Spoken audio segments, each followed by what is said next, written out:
Sponsored by RxCardClub.com. Get a free prescription drug card and save up to 85% on prescription drugs.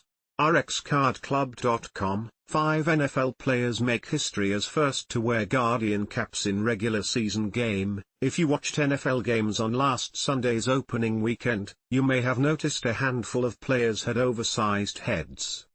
5 players, sprinkled across the Steelers, Patriots, Colts and Titans, were the first in NFL history to wear Guardian caps in regular season competition. A Guardian cap is a soft-shell foam covering with a waffle design that is worn over a player's regular helmet and is designed to reduce impacts. The players wearing the caps covered them with a lycra spandex wrap bearing the team's helmet color and logo. On the company's website, a Guardian cap for NFL players, the NXT model, is listed at $125. NFL players hoping they can limit their risk of concussion in this violent contact sport aren't the only ones wearing these lumpy-looking soft shells over their helmets. Many other players, in the CFL, NCAA, U Sports, even minor football, have worn them in practice and training camps. Some teams report a drop in the number of concussions sustained in practice since adopting them. Now many players are being given the choice to don these coverings in games. 2. The NFL has gradually mandated the caps in training camp and practices since 2022, at first only at high-contact positions, linemen, tight ends and linebackers, and later adding running backs, defensive backs and receivers.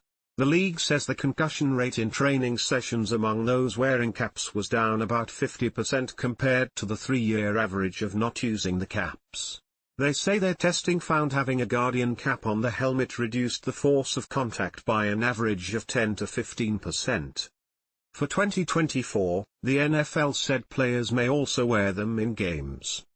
The NFL's chief medical officer, Alan Sills, called that 50% reduction unexpected, but obviously a much appreciated benefit of using the caps. He likens the caps to a seat belt or an airbag in a car crash. Those are good tools, but avoiding the crash would be better. It's part of the strategy, but we can never talk solely about the caps and say that's going to be the most important injury prevention, the doctor said. Our best prevention is to avoid contact to the head, and we want to make sure we're spending significant time emphasizing rules, techniques and training that get the head out of the game.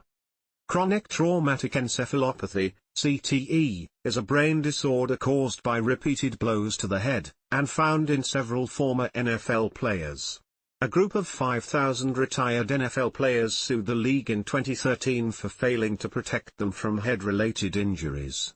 In a landmark 2015 settlement, the league promised to compensate former players who developed dementia and other brain diseases tied to concussions and awarded $1.2 billion to more than 1,600 athletes. But a Washington Post investigation found the league saved millions by rejecting some payouts. Football leagues, especially the NFL, have faced pressure to mitigate their players' risks of brain injuries.